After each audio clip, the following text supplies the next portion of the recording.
Welcome back to Physics Girl channel. Now in this lecture we will discuss about the Peltier effect. In previous lecture we have discussed about the Seebeck effect. This is the second type of the thermoelectric effect. So the Peltier effect is discovered in 1834 and it is discovered by the French physicist who, that is Jean-Charles Athanas Peltier. So this is the scientist name, and the Peltier scientist discovered the Peltier effect. That is why that effect is known as the Peltier effect. And the statement of the Peltier effect is nothing but, so just before in previous lecture we have discussed about the Seebeck effect.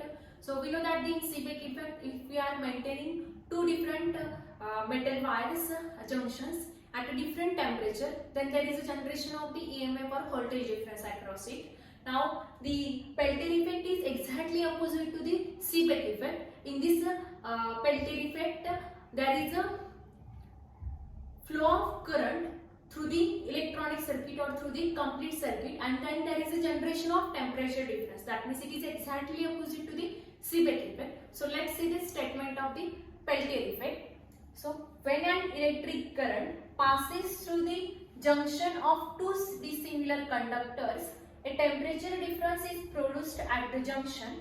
This temperature difference leads to the absorption or generation of heat depending on the direction of the current flow and the materials involved. So this is the statement, that is a scientific statement of the Peltier effect. Now interpret it. So if we are taking into account two different metal wires, so this is one wire and this is second wire, and they are connected to each other and they are forming a two junction. Suppose this junction is known as A and this junction is known as B.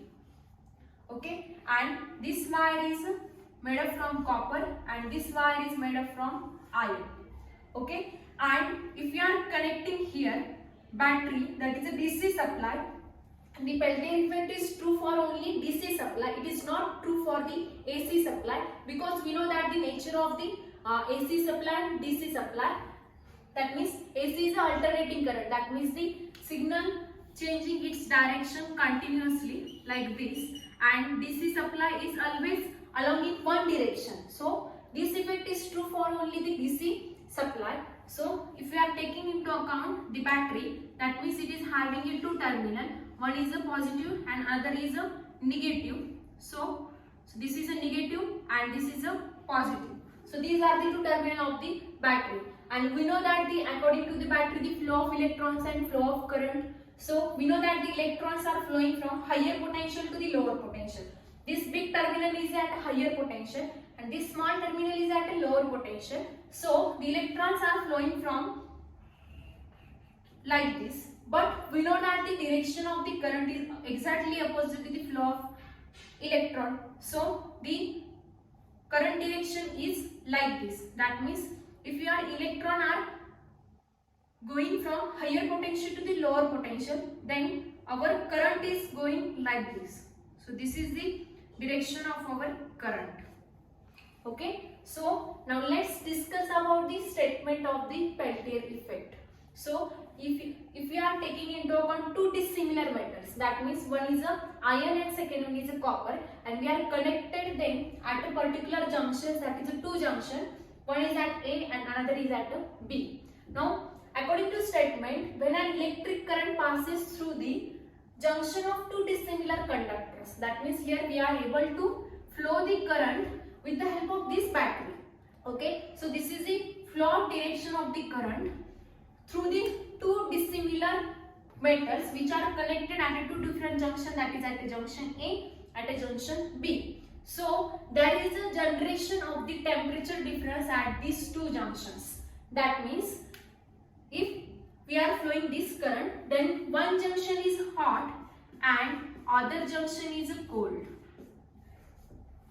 So this is happening, okay, but it will depend on what? It is depend on the direction of the current flowing through this circuit and the material which is used for the construction of that particular loop or that particular circuit. Okay, so this is all about. So according to this sign convention, that means here we are taking the positive terminal and negative terminal. So the flow of electron is like this and the flow of current is like this. So according to this junction is heated and this junction is cooled. So one junction is heated and another junction is cooled. That means there is a temperature difference is produced at the junction, and this temperature difference leads to absorption or generation of heat. That means up to this, okay, that means the one junction is cooled and another junction is heat, and we know that when there is a heated portion, then there is an absorption phenomena of the heat. So this is the absorption of heat, and here is a generation, or we call it as a liberation of the heat. So in this case, if you are supplying the current like this, that means the direction of the current is like this in this loop, then this junction is cooled and this junction is get heated. So due to heating there is absorption of the heat, and due to here is a cool part, there is a generation or liberation of the heat. That means heat is generated or liberated through this junction. So this is happening when we are connecting here positive terminal of battery and here is a negative terminal of the battery. Now if we are connecting here exactly opposite condition, that means if we are keeping this terminal as a positive, so this terminal is a positive and this terminal is a negative. That means we are changing the direction of the battery's terminals. That means in first case we have kept this positive and this negative. Now in second case we are keeping this positive and this negative. So the direction of the current is also get changing. So the direction of the current is like this. So this is the direction of the current. So this is the direction of the current for the same situation. Okay, and the situation get reversed. That means this junction is heated and this junction is get cooled. So this junction is getting cooled, and the exactly phenomena is occurs. That means this junction is at this junction happens the absorption of heat, and at this junction happens the liberation of heat.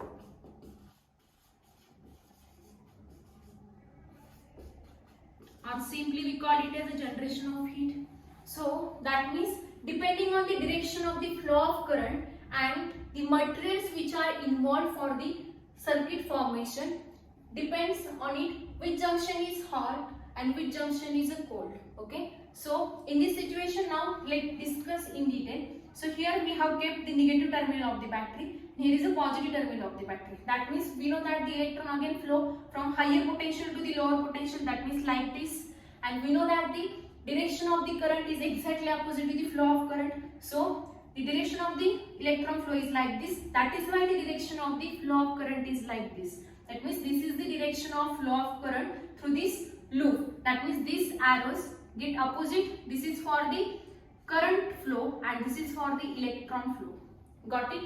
And in this case now this junction is heated. That means at this junction the absorption of heat takes place, and at this junction the liberation of heat takes place, or there is a generation of some kind of heat. That is why this junction get cools. So this is all about the statement of the Peltier effect, or the demonstration with the help of two dissimilar metals, that means iron and copper. If you are taking the wires of these two materials and getting connected or connected with each other, there is a formation of two junctions.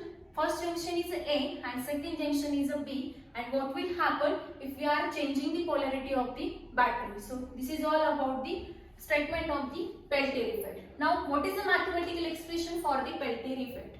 So the mathematical expression for the Peltier effect is given by Q is equal to pi I into delta T. So where Q is a absorption of heat coefficient, absorption of heat or liberation of heat, pi is a Peltier coefficient, and I is a current flowing through this complete circuit, and delta T is a temperature difference. So according to statement, the generation of heat or absorption of heat is directly proportional to the temperature difference. That means the flowing of the current through this circuit, it is also affected, and similarly the temperature difference, that means the temperature difference across these two junctions and the current flowing through this circuit on which the Q is depends, that means Q is a absorption or liberation of the heat, and there is a proportionality constant for this directly relationship quantities, that is a pi, and this is nothing but your Peltier coefficient. So the Peltier coefficient is equal to, so for the Peltier coefficient we can write pi is equal to, from this expression, Q divided by I into delta T. So this is the expression for the Peltier coefficient, that is pi is equal to Q divided by I into delta T. Q is a heat is absorbed or generated, I is a current flowing through that loop particular, and delta T is a temperature difference. So this is all about the Peltier coefficient. Now what are the different applications of the Peltier effect, where it is used? So the first application is the thermoelectrical cooling, that means in cooling devices the Peltier effect is used, that means in refrigeration for the cooling purposes the Peltier effect is used. Now second application is a waste heating recovery, that means where we have wasted heat, we can recover it by using the Peltier effect. Third application is the temperature regulation in electronic circuit. We know that in many electronic circuit we require a temperature regulation, and with the help of Peltier effect we can maintain the temperature in a electronic circuits. Now the fourth application is that the portable power generation. So in portable power generation also the Peltier effect is used. So this is all about the Peltier effect.